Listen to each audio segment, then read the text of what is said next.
بسم اللہ الرحمن الرحیم۔ السلام علیکم ڈیئر، امید کرتا ہوں آپ لوگ ٹھیک ٹھاک ہوں گے اور آپ لوگوں کی زندگی خوشیوں کے ساتھ گزر رہی ہوگی۔ اور آج مزید اشعار کی تشریح کی طرف آپ لوگوں کو لیے جا رہا ہوں، اور میرے چینل پہ ہر نئے آنے والے ان کو چاہیے کہ میرے چینل کو سبسکرائب کریں اور گھنٹی بیل آئیکن وہ بھی دبا دیں تاکہ میری ہر نئی آنے والی ویڈیو آپ کو وقت پہنچتی رہے۔ اور آئیے بڑھتے ہیں آج کے اشعار کی تشریح کی طرف۔ شعر کیا ہے آج کا؟ بسم اللہ الرحمن الرحیم۔ آج کا شعر ہے کہ بہت ان اشعار کی تشریح تو کی ہوئی تھی کہ ٹھہرتا نہیں کاروانی وجود کہ ہر لحظہ ہے تازہ شان وجود، اور پھر اس کی بھی تشریح ہو گئی تھی۔ تو آج کون سے اشعار کی تشریح ہے؟ بہت اس نے دیکھے ہیں پست و بلند، سفر اس کو منزل سے بڑھ کر پسند، سفر زندگی کے لیے برگ و ساز، سفر ہے حقیقت حضر ہے مجاز، الجھ کر سلجھنے میں لذت ایسے، تڑپنے پھڑکنے میں راحت ایسے، بہت اس نے دیکھے ہیں پست و بلند۔ پست کے معنی کیا ہے؟ پست کے معنی نیچے، بلند کے معنی ہے اونچا، سفر اس کو منزل سے بڑھ کر پسند۔ اس کا مطلب کیا ہے اس شعر کا؟ اس کا مفہوم کیا ہے کہ شاعر اس کا مفہوم کیا لیتے ہیں؟ ان کی ذہنی رائے کیا ہے؟ خیال کیا ہے؟ کون سا خیال بیان کر رہے ہیں اس شعر میں؟ تو اس شعر کا مفہوم کچھ یوں ہے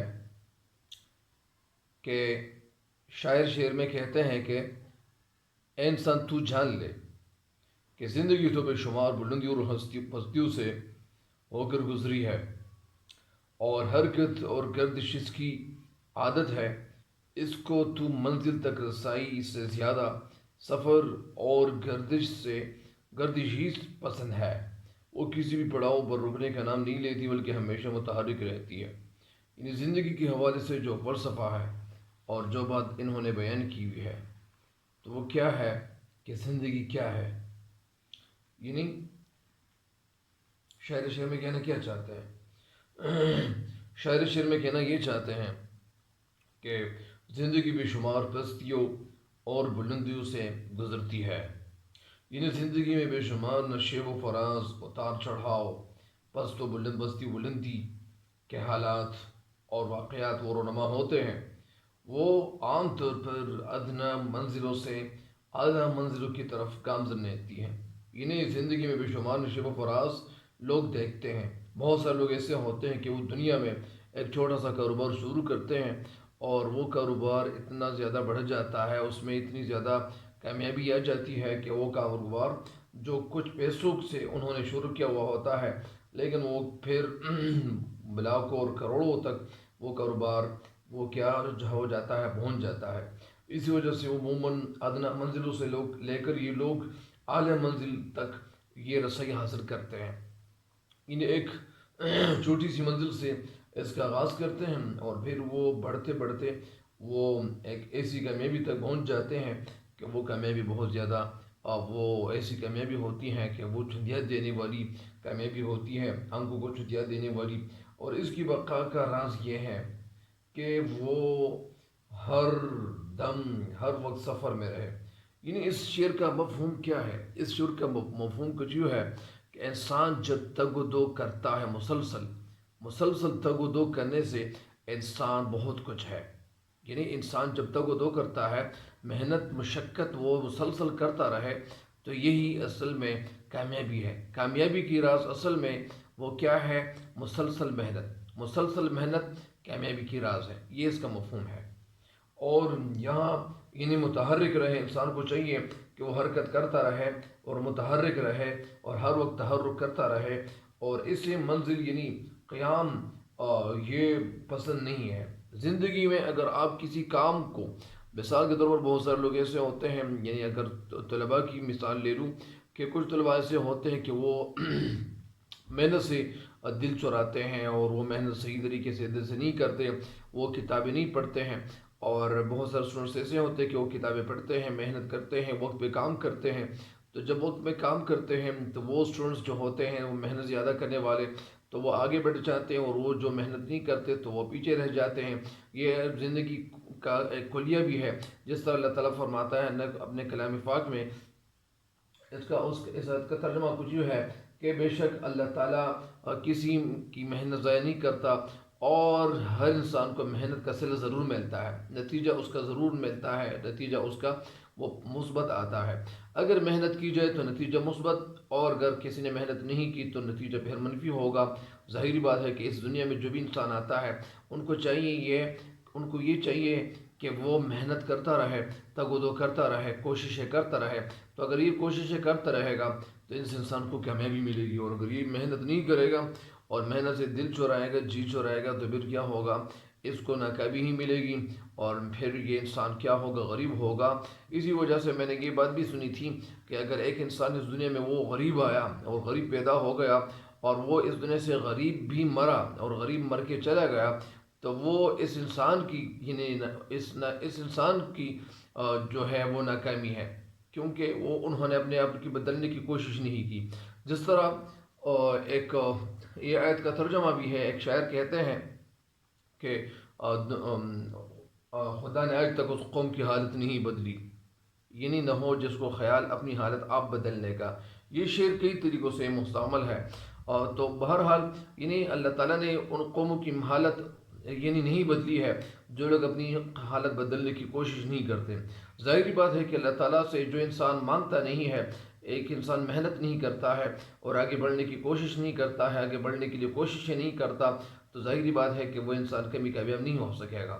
اسی وجہ سے ہر انسان جو محنت کرتا ہے، مسلسل مطالعہ کرتا ہے، تو اس انسان کی زندگی جو ہوتی ہے وہ کیا ہوتی ہے؟ وہ آگے بڑھتی چلی جائے گی، اور اس انسان کو بہت زیادہ کامیابیاں ملتی جائیں گی۔ تو ظاہری بات ہے کہ کامیابی ان لوگوں کو ملتی ہیں جو محنتیں زیادہ کرتے ہیں، جو محنت زیادہ کرتے ہیں، جو تگ و دو زیادہ کرتے ہیں۔ تو اسی وجہ سے اسی شعر میں انسان کو جس حقیقت کی طرف اشارہ دیا ہوا ہے کہ انسان کی جو حقیقت ہے یا زندگی کی جو حقیقت ہے وہ یہ ہے کہ ایک انسان کو وہ مسلسل کام کرتے رہنا چاہیے۔ وہ کبھی جس طرح جو ہمارے جو بابا قوم تھے قائد اعظم محمد علی جناح، تو وہ ان کا ایک فرمان ہے کہ کام کام اور بس صرف کام۔ تو اسی وجہ سے ایک انسان اگر وہ کام کرتا رہے تو وہ ظاہری بات ہے کہ کام کرنے سے انسان کی جو زندگی ہے وہ سنور جاتی ہے، بدل جاتی ہے، اور انسان کی زندگی جو ہے وہ ہوتی ہے اس میں ترقی وہ آ جاتی ہے۔ اسی وجہ سے شعر میں کہتے ہیں کیونکہ اس زندگی کی موت کے بعد مترادف ہے، یعنی اس شعر کہنا یہ چاہتے ہیں کہ وہ لوگ جو محنت کرتے ہیں تو وہ لوگ کیا ہے، جس طرح ایک حدیث شریف کا مفہوم ہے کہ وہ انسان جو ذکر کرتا ہے، ذکر کرنے والا کون ہوتا ہے؟ ذکر کرنے والا کیا ہے؟ وہ زندہ ہے، اور جو ذکر نہیں کرتا تو وہ مثال یعنی وہ مردہ ہے۔ تو اسی وجہ سے وہ انسان جو محنت کرتا ہے وہ اسے کامیابی ملے گی، اور جو محنت نہیں کرتا تو ان کو کامیابی نہیں ملے گی۔ اسی وجہ سے جو انسان محنت کرتا ہے اور محنت کر کے ان کی زندگی میں تبدیلی آ جاتی ہے، اور جو لوگ محنت نہیں کرتے تو وہ لوگ یعنی جو محنت نہیں کرتے تو ان کی مثال یعنی ایک مردے جیسی ہے، کیونکہ وہ محنت نہیں کر رہا، ان کے اندر طاقت ہے، قوت ہے، ان کی آنکھیں بالکل درست ہے، سارا جسم ان کو درست ہے، اس کے باوجود محنت نہیں کر رہا۔ اللہ تعالیٰ نے ان کو بہت کچھ دیا ہوا ہے، لیکن وہ ان نعمتوں پہ شکر بھی ادا نہیں کر رہا، اور وہ کیا کر رہا ہے؟ اپنی زندگی کو غلط استعمال یعنی ان کا وہ کر رہا ہے۔ تو ظاہری بات ہے کہ زندگی وہ ہے کہ جس میں بہت کچھ کیا جائے۔ اس شعر کی تشریح ایک دفعہ پھر سنیں۔ شعر میں کہنا کیا چاہتے ہیں؟ شعر میں کہنا یہ چاہتے ہیں کہ زندگی بہت سی بلندیوں اور پستیوں میں سے گزری ہے، اور پستیوں میں سے کیا ہو گئی ہے؟ گزری ہے، بہت سی پستیوں میں گزری ہے، اور اس نے بہت سے نشیب و فراز دیکھے ہیں۔ یہ کسی پڑاؤ پر ٹھہر کر آرام کرنے کی نسبت زیادہ سفر جاری رکھنے کو زیادہ پسند کرتی ہے۔ اور یعنی اس کا مطلب کیا ہے؟ اس کا مطلب یہ ہے کہ زندگی شروع میں نچلی جگہوں اور پس مقامات پر تھی۔ ظاہری بات ہے کہ جو لوگ محنت نہیں کرتے تھے تو وہ زندگی وہ بہت نیچے پس مقامات پس جگہوں پہ تھی، اور آہستہ آہستہ آگے قدم بڑھاتی ہوئی اور وہ کیا ہو گئی، موجودہ یعنی وہ موجود بلند مقام پر پہنچ گئی ہے۔ پہلے زندگی جو حالت تھی وہ بالکل ابتر تھی، ناگفتگو تھی اور بہت خراب حالت میں تھی، لیکن ابھی جو زندگی میں محنت شروع ہو گئی ہے تو ظاہر بات ہے کہ اس کے اندر تبدیلی واقع ہو گئی ہے اور تبدیلی آنا شروع ہو گئی ہے۔ سفر اور گردش اس کی جان ہے۔ اس ظاہری بات ہے کہ جو لوگ یعنی زندگی گزارنا چاہتے ہیں، زندگی میں کچھ کرنا چاہتے ہیں، تو ان کو کرنا یہ چاہیے کہ وہ ساتھ ساتھ سفر بھی کرتا رہے اور زندگی میں بہت کچھ کماتا بھی رہے۔ اور اگر یہ کچھ نہیں کرے گا، ادھر ادھر جائے گا نہیں، سفر نہیں کرے گا، محنت نہیں کرے گا اور آگے بڑھے گا نہیں اور وہ پاؤں پہ پاؤں رکھ کے بیٹھے گا، تو ظاہری بات ہے کہ ان کے پاس جو کچھ سرمایہ ہے وہ سرمایہ بہت جلد وہ ختم ہو جائے گا اور یہ بیچارہ پھر کیا ہوگا، یعنی وہ حیران ہوگا، پریشان ہوگا اور پھر کیا ہوگا۔ زندگی تو یہ نہیں ہے کہ کوئی امید بر نہیں آتی، کوئی صورت نظر نہیں آتی اور موت کا ایک دن معین ہے، نیند کی رات بھر نہیں آتی۔ تو یہ بات نہیں ہے کہ زندگی میں کوئی امید نہیں آنی چاہیے۔ زندگی پر امید ہونے کا نام ہے اور زندگی میں پر امید رہنا چاہیے، تب انسان کو کامیابی ملے گی۔ اور سفر اور گردش اس کی جان ہے، مسلسل چلتے جانے پر اس کا وجود اور اس کا جو وجود ہے اسی کے حوالے سے بتایا جا رہا ہے کہ جو اس انسان کی جو زندگی ہے، یہ زندگی بہت کچھ ہے اور اس انسان کو زندگی میں بہت کچھ کرنا بھی چاہیے، بہت کچھ کمانا بھی چاہیے، اور اسی وجہ سے سفر اور گردش اس کی جان ہے، مسلسل چلے جانے پر ہی اس کا وجود اور بقا موصوف ہے۔ اس شعر میں شعر کا مطلب یہ ہے کہ ایک انسان کو زندگی میں بہت کچھ کرنا چاہیے۔ جس طرح علامہ اقبال رحمۃ اللہ علیہ کی ایک جگہ وہ کہتے ہیں کہ کیوں تعجب ہے میری سہارا نوردی پر تجھے، کیوں تعجب ہے میری سہارا نوردی پر تجھے، یہ تگا پوئے دمادم زندگی کی ہے دلیل، اور پختہ تر ہے گردشی پہ ہم سے جام زندگی۔ پختہ تر ہے، کیا ہے؟ پختہ تر ہے، پختہ تر ہے، پختہ تر ہے گردشی پہ ہم سے جام زندگی، ہے یہی اے بے خبر راز دوامی زندگی، ہے یہی اے بے خبر راز دوامی زندگی۔ یعنی پختہ تر ہے گردشی پہ ہم سے جامی زندگی، یعنی پختہ تر ہے یعنی مضبوط ہے، وہ اٹل ہے، وہ کیا ہے؟ مستحکم ہے۔ گردش پہ ہم یعنی پہ ہم کے معنی مسلسل، گردش یعنی ارد گرد چلے رہنا، ارد گرد حرکت کرتے رہنا، ارد گرد گھومنا پھرنا اور محنت کر کے جاری رکھنا۔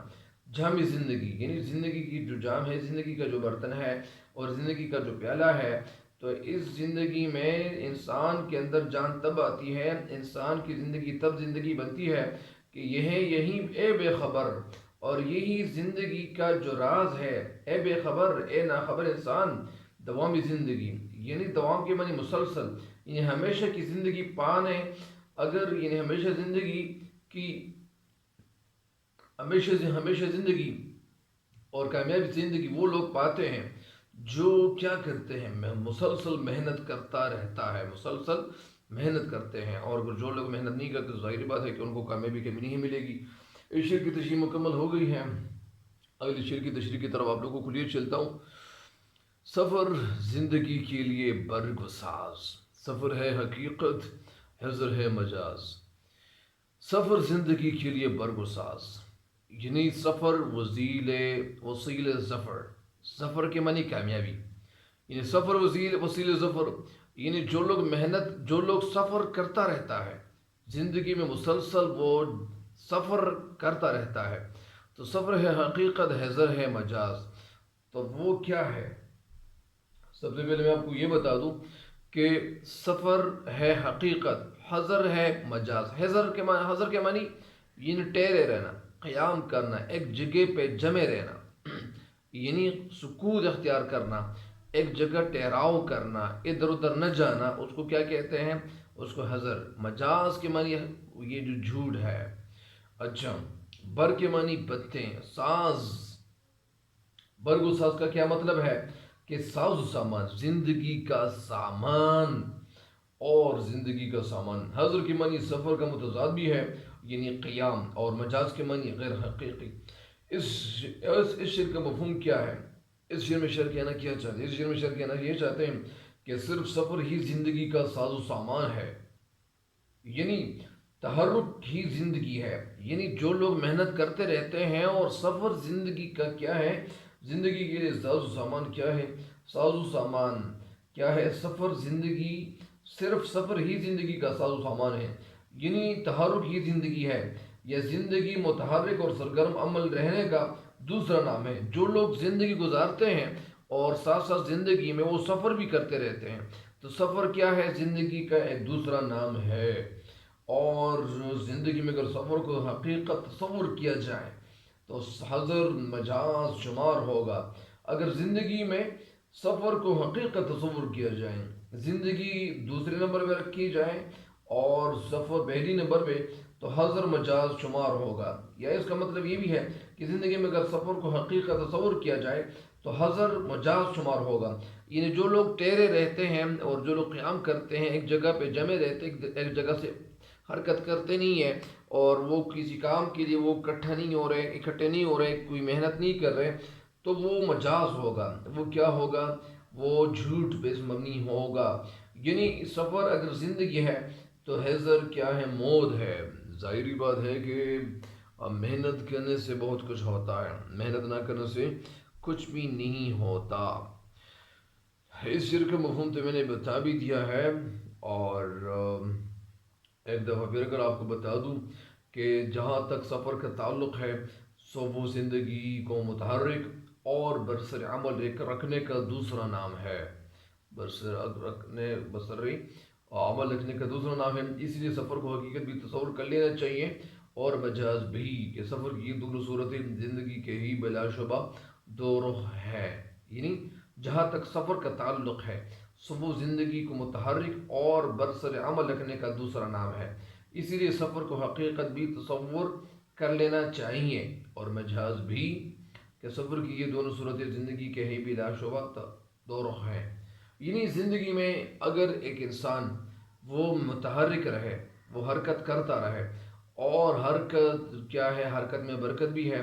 اور جو لوگ محنت کرتا رہے، سفر ظاہری بات ہے کہ کوئی محنت کرتا ہے، وہ کوئی کاروبار کرتا ہے یا کوئی اور کام کرتا ہے، تو وہ کسی کام کے سلسلے میں وہ اپنے گاؤں کو چھوڑ کر وہ کسی جگہ چلا جائے گا۔ جہاں چلا جائے گا، ظاہری بات ہے کہ وہاں وہ اپنے کاروبار کے حوالے سے وہ کچھ ایسے لوگوں کے ساتھ ملاقات کرے گا کہ ان کے پاس تجربہ زیادہ ہوگا، یا شاید یہ اپنا تجربہ ان کو بتائیں اور وہ اپنے تجربے ان کو بتائیں، تو ظاہری بات ہے کہ دونوں میں کامیابی ہو جائے گی، اور یہ کامیابی کی طرف گامزن ہوگا۔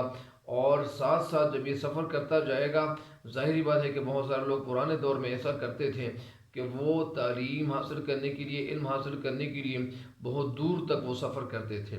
اگر میں آپ کو یہ بھی بتا دوں کہ میں ایک کتاب پڑھ رہا تھا، تو وہ میرے خیال میں اس میں کون سی کتاب ہے کہ 111 مسلم سائنسدان، یا اس طرح ایک کتاب ہے، وہ کتاب میں پڑھ رہا تھا، اور وہ کتاب بہت خوبصورت کتاب ہے۔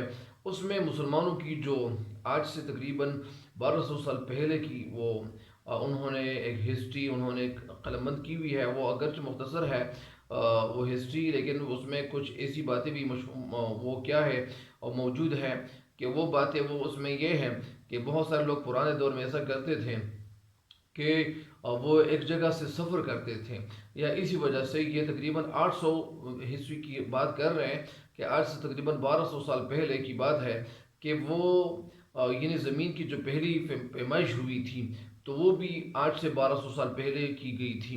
اور وہ لوگ کیا کرتے تھے؟ وہ سفر کرتے تھے، اور وہ پریکٹیکل سفر کرتے تھے۔ یعنی آج کل کے لیے جو جیوگرافی ہے، جیوگرافی جس کو کہتے ہیں، یا جو جغرافی ہے جس کو کہتے ہیں، تو یہ اس کے لیے ایک قدم اس کے لیے اٹھایا گیا تھا۔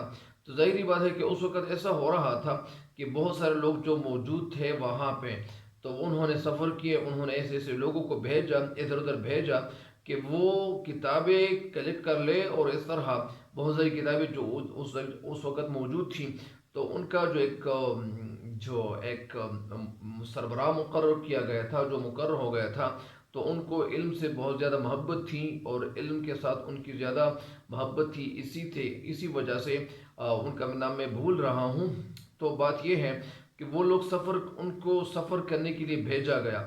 بہت سارے لوگ ایسے تھے کہ ان کو مختلف کتابوں کی تراجم کرائے گئے، اور بہت سارے لوگ جو تھے تو وہ ان کو مختلف ممالک سے ان کو بلایا گیا، اور بہت سارے لوگوں کو تنخواہ دی جاتی تھی. اور جب تنخواہ دی جاتی تھی تو اس تنخواہ کے حوالے سے اسی وجہ سے بہت سارے لوگ ایسے ہوتے تھے کہ وہ کتابیں جمع کر کے انہوں نے بہت ساری کتابیں جمع کی، اور وہ انہوں نے ریسرچ کی، بہت ساری تحقیقات انہوں نے کی. تو اسی وجہ سے ظاہری بات ہے کہ جب ایک انسان یا ایک شخص ایک جگہ سے دوسری جگہ جاتا ہے تو ظاہری بات ہے کہ بہت ساری چیزوں کے ساتھ ان کا واسطہ پڑتا ہے، بہت سارے لوگوں کے ساتھ ان کے تعلقات وہ استوار ہوتے ہیں، مضبوط ہوتے ہیں، اور یہ لوگ ان کو بہت زیادہ جاننے لگتے ہیں. ان کے حوالے سے لوگوں کو پتہ چل جاتا ہے. جس طرح سعودی عرب میں پہلے دور میں جب ہمارے آقا نامدار حبیبی کے دیگر حضرت محمد مصطفیٰ صلی اللہ علیہ وسلم، اللہم صلی علی سیدنا محمد وعلی آلہ وصحبہ وسلم کے دور میں بہت سے لوگ ایسے ہوتے تھے کہ وہ تجارت کے غرض سے ایک جگہ سے دوسری جگہ چلے جاتے تھے، تشریف لے جاتے تھے. تو اسی وجہ سے اس دور میں پھر وہ ایک سفر ہی لوگ جو کرتے تھے تو ظاہری بات ہے کہ وہ لوگ کیا ہو گئے، امیر ہو گئے، اللہ تعالیٰ نے پہ فضل کیا. تو اگر وہ لوگ محنت نہ کرتے تو کیا ہو جاتا، پھر تو کچھ نہ ہوتا. اسی وجہ سے ہم نے یہ بھی سنا ہے کہ حضرت یونس علیہ السلام کو اللہ تعالیٰ ہمیشہ مچھلی کے پیٹ میں رکھتا.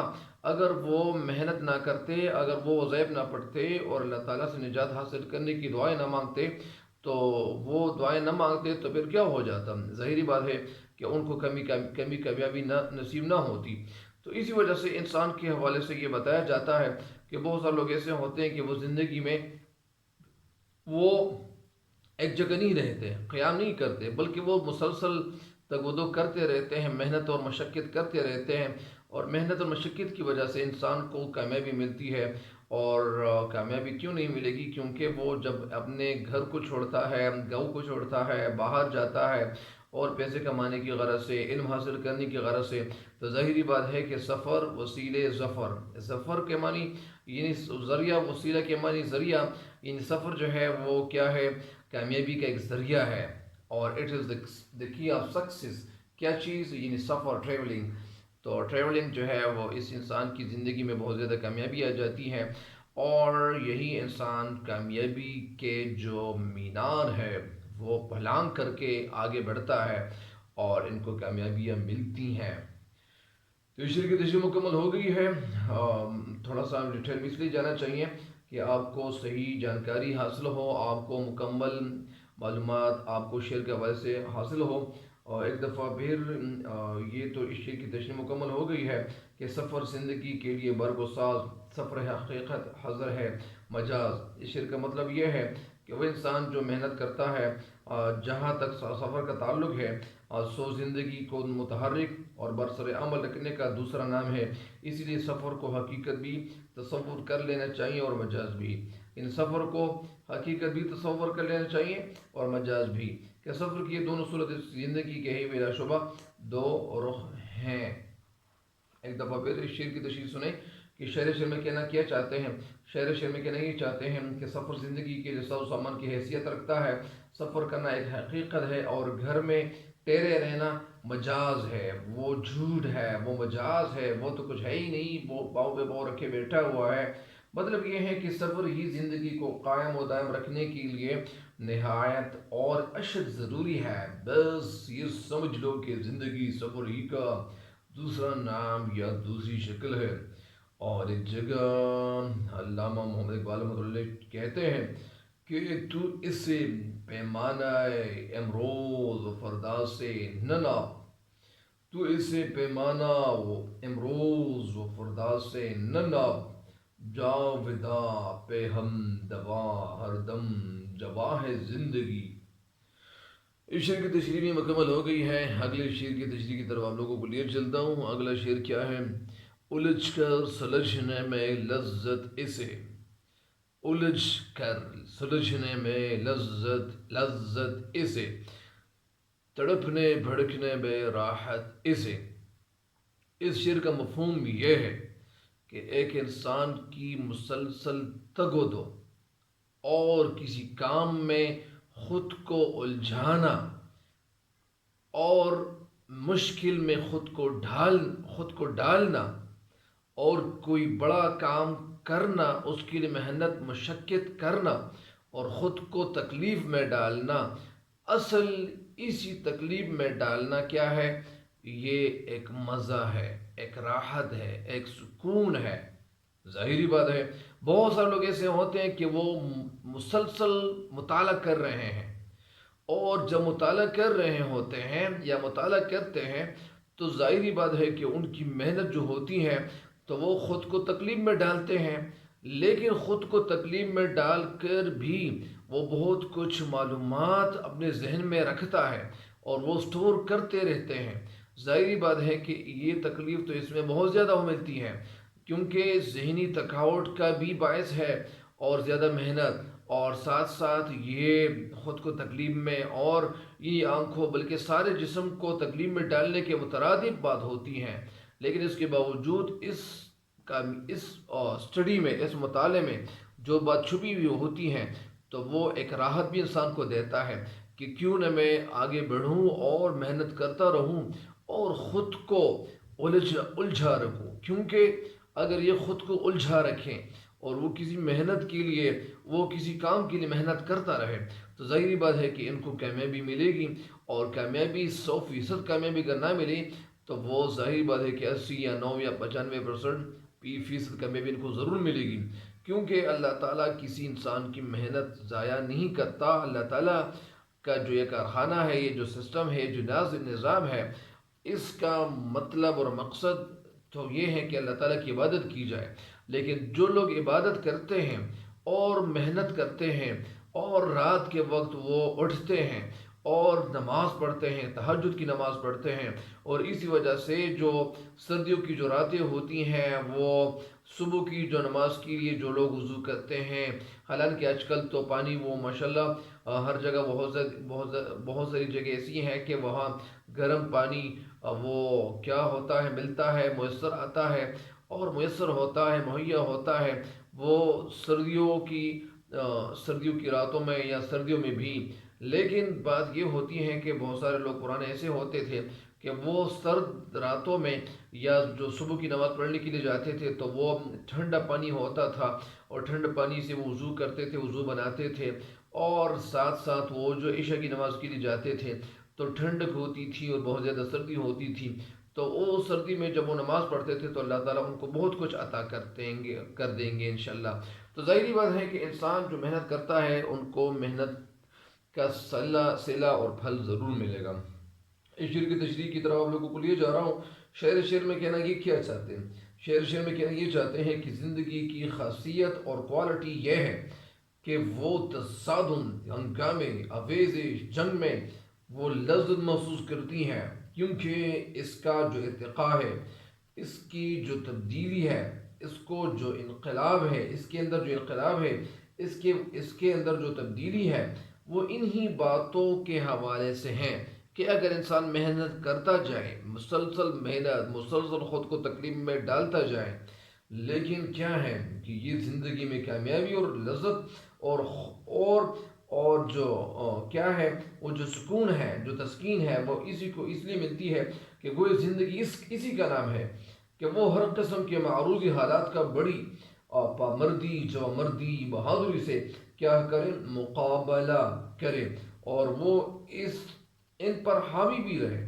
یہ ظاہری بات ہے کہ انسان زندگی میں وہ محنت کرتا رہے گا۔ اگر انسان محنت کرنا چھوڑ دے، ظاہری بات ہے کہ علامہ اقبال رحمۃ اللہ علیہ کی جگہ تو یہ بھی کہتے ہیں کہ نہیں ہے نا امید اقبال اپنی کشتی ویرا سے، ذرا نم ہوتی مٹی بہت زرخیز ہے ساقی۔ یعنی علامہ اقبال رحمۃ اللہ یہ نہیں کہتے کہ وہ لوگ محنت نہیں کر رہے یا وہ آگے بڑھنے کے لیے کوشش نہیں کر رہے۔ علامہ اقبال رحمۃ اللہ علیہ کہتے ہیں کہ یہ مسلمان جو کچھ کر رہے ہیں، ہندوستان کے مسلمان، یہ تھوڑا سا یہ مزید بھی کچھ کر لے، یہ صرف یہ نہیں ہے کہ بس یہ کچھ نہ کچھ محنت کرتا رہے۔ اسی وجہ سے علامہ اقبال کا خیال یہ بھی ہے کہ مسلمان جو ہندوستان میں، ہندوستان کے جو مسلمان ہیں وہ آزادی حاصل کرنے کے لیے جو محنت کر رہے ہیں تو ان کو محنت کا جو صلہ ہے وہ ضرور ملے گا۔ اور کیا ملے گا؟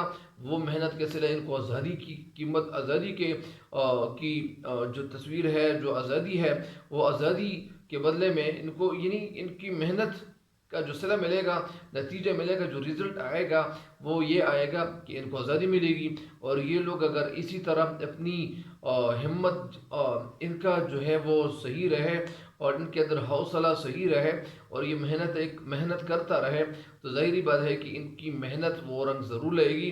اور یہ انسان اگر اپنے آپ کو تکلیف میں ڈالے، آج کل کے لیے اگر یہ تکلیف میں ڈالے اور آئندہ کل کے لیے، یعنی جس طرح شہید کی موت قوم کی حیات ہے، یا اسی وجہ سے یعنی یہ بات بھی مشہور ہے کہ بہت سارے وہ نوجوان یا وہ جوان یا وہ سپاہی جو باؤنڈری پہ موجود ہوتے ہیں اور وہ کیا کرتے ہیں، وہ اصل میں اگر وہ محنت نہ کرتے، اگر وہ کوششیں نہ کرتے، اور وہ کیا یہ اتنی سردی میں وہ جو بیچارے ہوتے ہیں، وہ اتنی یعنی سردی میں خود کو تکلیف میں ڈالتے ہیں اپنے ملک کا نام زندہ رکھنے کے لیے، اور اس پہ کوئی بھی آنچ پڑھنے کے لیے وہ جو اتنی محنتیں کرتا ہے، اس کا مطلب بھی یہی ہے کہ وہ اپنا آج آئندہ کل کے لیے وہ کیا کر رہے ہیں، وقف کر رہے ہیں۔ تو اگر وہ لوگ محنت نہ کرتے، اسی وجہ سے یہ جو آج کل جو طلباء ہے، اگر یہ آج محنت نہ کریں تو یہ کل یہ کھائے گا کیا؟ یہی ظاہری بات ہے کہ جو لوگ وہ پھل نہیں بوئے گا، یا کوئی کسان جو ہے وہ کھیتی میں فصل نہیں بوئے گا تو وہ کھائے گا کیا؟ رزق کا تو وعدہ اللہ تعالیٰ نے کیا ہوا ہے۔ بہت سارے زمیندار کاشتکار ایسے ہوتے ہیں کہ وہ محنت کرتے رہتے ہیں، اور ان کی جو محنت ہوتی ہے ظاہری بات ہے کہ وہ پھل یا جو خربوز ہے، جو تربوز ہے، جو سیب ہے، جو انار ہے، ظاہری بات ہے کہ یہ انار اور یہ سیب، یہ خربوز، یہ تربوز، اور اس طرح یہ جو انگور ہے، بہت سارے پھلوں کے جو باغات ہیں، تو یہ باغات اسی وجہ سے وجود میں آئے ہیں کہ اسی پہ کسی نے محنت کی بھی ہے۔ اگر وہ لوگ محنت کرنا چھوڑ دے، کہ کسان محنت کرنا چھوڑ دے، تو وہ کوئی بھی پھل، کوئی بھی سبزی، کوئی بھی چیز ہم کو ملنے والی پھر نہیں ہوگی۔ تو ظاہری بات ہے کہ وہ لوگ محنت کر رہے ہیں، تکلیف میں خود کو ڈھال رہے ہیں، کبھی عیاشی کرنے کی غرض سے، کبھی کیا، اور کبھی اپنے بچوں کو نئے کپڑے خریدنے کے لیے، یا اسی طرح وہ یہ محنت اس لیے کر رہے ہیں کہ اتنی محنت اس لیے کر رہے ہیں کہ وہ اپنے بچوں کو صحیح روزی دے سکیں، اور روزی کا وعدہ تو اللہ تعالیٰ نے کیا ہوا ہے، لیکن ساتھ ساتھ وہ اتنی محنت اس لیے کر رہے ہیں کہ وہ خود کو تکلیف اس لیے ڈال رہے ہیں کہ وہ اس تکلیف کو وہ تکلیف تو خود سہ لیں گے اور سب کچھ برداشت کر لیں گے، لیکن تکلیف کے بعد ان کو جو کامیابی ملے گی، اور جو ان کو کامیابی ملے گی، تو وہ کامیابی کیا ہوگی؟ اس کامیابی میں اس انسان کو کیا ملے گا؟ سکون ملے گا۔ اس شعر کی تشریح مکمل ہو گئی ہے، اور ایک دفعہ پھر اس شعر کی تشریح آپ کو آپ کے سامنے میں کروا دوں۔ شعر میں کہنا یہ چاہتے ہیں کہ زندگی کو اسی میں لطف آتا ہے کہ چاروں طرف سے انسان آفت و مصیبتوں میں گھرا ہوا ہو، ان کا وہ مصیبتوں کا مقابلہ کرے، بہادری سے مقابلہ کرے، اور ان مصائب پہ ان پہ وہ قابو پائے اور قابو میں یہ کر لے۔ اسے اسی بات میں آرام و سکون ملتا ہے کہ یہ انسان تڑپے، محنت کرے، لڑے کھڑے، اور کشمکش اور ہنگامہ خیزی میں یہ مصروف رہے، مشغول رہے، اور تگودو کرتا رہے۔ مطلب یہ ہے کہ زندگی صرف اسی صورت میں ترقی کر سکتی ہے کہ راستے میں پیش آنے والی تمام رکاوٹوں اور مشکلات کا اور مصائب کا اور صعوبتوں کا یہ مقابلہ کر لے، اور ان مصیبتوں پہ یہ قابو پا لے، غلبہ ان پہ حاصل کرے۔ تب اس انسان کو کیا ملے گا؟ ان کو مزہ آنے لگے گا، اور اس انسان کو کیا ہوگا؟ ان کو راحت ملے گی، ان کو خوشی ملے گی۔ اور اس شعر کی تشریح بھی آج کی جو ہے مکمل ہو گئی ہے۔ مجھے امید ہے کہ آپ ان اشعار کی تشریح سے آگاہ ہو چکے ہوں گے، اور اصل میں ایک شعر کی تشریح میں ڈیٹیل میں اس لیے جانا چاہیے تھوڑا بہت، تاکہ یہ آپ کے ذہن میں بیٹھ جائیں، اور میری جو اشعار کی تشریح ہے کمنٹ سیکشن میں یہ ضرور لکھیں، اور اس چینل کے لنکس بھی اپنے دوستوں کے ساتھ شیئر کریں تاکہ وہ بھی اس سے فائدہ اٹھائیں۔